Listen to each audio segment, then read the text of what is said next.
লাখো জনতার শ্রদ্ধায় সিক্ত হয়ে বিএনপি চেয়ারপারসন বেগম খালেদা জিয়া অন্তিম বিদায় নিয়েছেন বুধবার। চিরনিদ্রায় শায়িত হয়েছেন স্বামীর পাশে।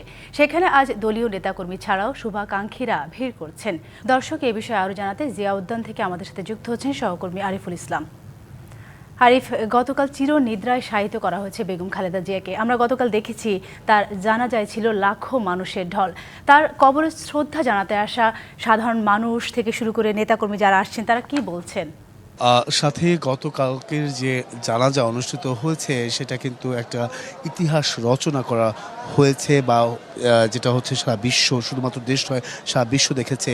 তার ধারাবাহিকতায় যদি আমি একটু বলতে চাই যে উদ্যানে আজকে সারাটা দিন কিন্তু বলা যায় 12টা পর্যন্ত সবাই কিন্তু অপেক্ষা করেছিল ঠিক জিয়ার মাজারের সামনে, কারণ তখন খোলা হয়নি বা সর্বসাধারণের জন্য উন্মুক্ত করে দেওয়া হয়নি বিধায় তারা কিন্তু দীর্ঘ সময় রাস্তায় অপেক্ষা করছিল প্রিয় নেত্রী যেখানে শায়িত হয়েছেন সেই কবর জিয়ারতের পাশাপাশি তার প্রতি ভালোবাসা দোয়া করার জন্য অধীর আগ্রহে তারা কিন্তু অপেক্ষা করেছিলেন। সেই 12টার পর থেকে কিন্তু এটা উন্মুক্ত করে দেওয়া হয়েছে।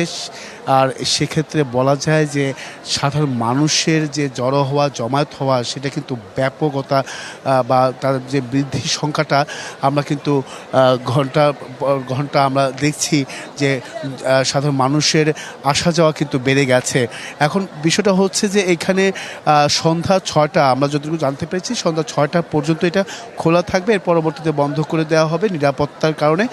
যেহেতু খোলা জায়গায় সেক্ষেত্রে যাতে যে কোনো ধরনের বিশৃঙ্খলা কোনো ধরনের কোনো সমস্যা না পড়তে হয় সেক্ষেত্রে। আরেকটি বিষয় জানিয়ে রাখি, যেহেতু গতকালকে প্রিয় নেত্রীকে দেখার জন্য অধীর আগ্রহী ছিলেন, কেউ দেখতে পারেননি, সেটার প্রেক্ষিতে কিন্তু আজকে তারা এসেছেন, কারণ দূর দূরান্ত থেকে অনেকে এসেছেন, আবার কবে আসতে পারবেন সেই বিষয়টা কিন্তু তারাই বলছেন যে প্রিয় নেত্রীকে তার যে শায়িত করা হয়েছে যেখানটায় সেখানে তারা দেখে যাবেন। তারা অপেক্ষা করেছিলেন, তারা বিভিন্ন আত্মীয় স্বজনের বাসায় তারা অবস্থান করেছিলেন যাতে করে আজকে যেহেতু খুলে দেওয়া হবে, সর্বসাধারণের জন্য উন্মুক্ত করে দেওয়া হবে, সেই প্রেক্ষিতে কিন্তু তারা এসেছেন।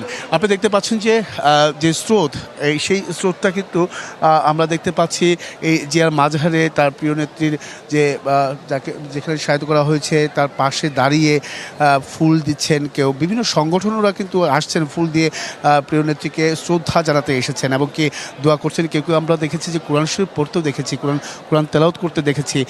এছাড়া এখানে অনেকে এসেছেন। আপনি কোথেকে এসেছেন একটু বলবেন যে কেন এসেছেন আজকে?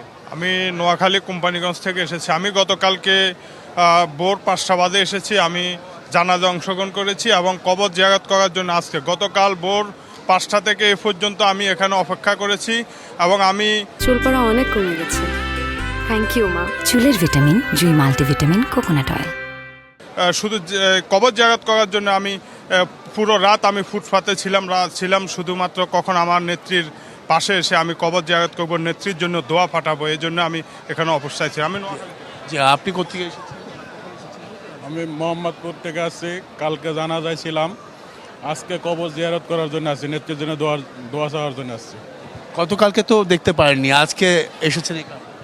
গতকাল নেত্রীকে দেখতে পারি না, আজকে তার কবর দেখতে আসছি। আপনি একটু বলবেন যে কেন এসেছেন এই জায়গায়? আসসালামু আলাইকুম। আপনার কোন চ্যানেল এটা?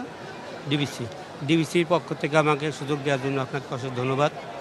আজ 2026 নতুন বর্ষের প্রথম দিনে থেকে দেখতে এসেছেন? আমি এসেছি ফরিদপুর আলফাডাঙ্গা উপজেলা থেকে। আমি আসছি মরহুম খালেদা জিয়া চেয়ারপারসন বিএনপির বারবার নির্বাচিত, শ্রদ্ধা জানাতে এসেছেন। বারবার নির্বাচিত মহিলা প্রধানমন্ত্রী বাংলাদেশের, তিনাকে এক নজরে দেখতে না পেরেও তিনাকে আমি দেখতে গিয়েছিলাম। এবারকের হাসপাতালেও গিয়েছিলাম আমি। দেখুন, এবারকের হাসপাতালেও কিন্তু অনেকে গিয়েছিলেন ঠিক তার মতোই, এমনকি সেখানে দেখতে পারেনি। আসলে দিন শেষে একটাই প্রত্যাশা যেটা পূরণ হয়েছে আজকে, সেটা হচ্ছে 12টার পর থেকে প্রিয় নেত্রীর কবর জিয়ারত করা এবং কি তার জন্য দোয়া করা, সেটা কিন্তু সেই প্রত্যাশাটা কিন্তু পূরণ হয়েছে সাধারণ মানুষ থেকে শুরু করে দলীয় নেতৃবৃন্দদের। এই ছিল আসলে এখান থেকে সাথে সবশেষ।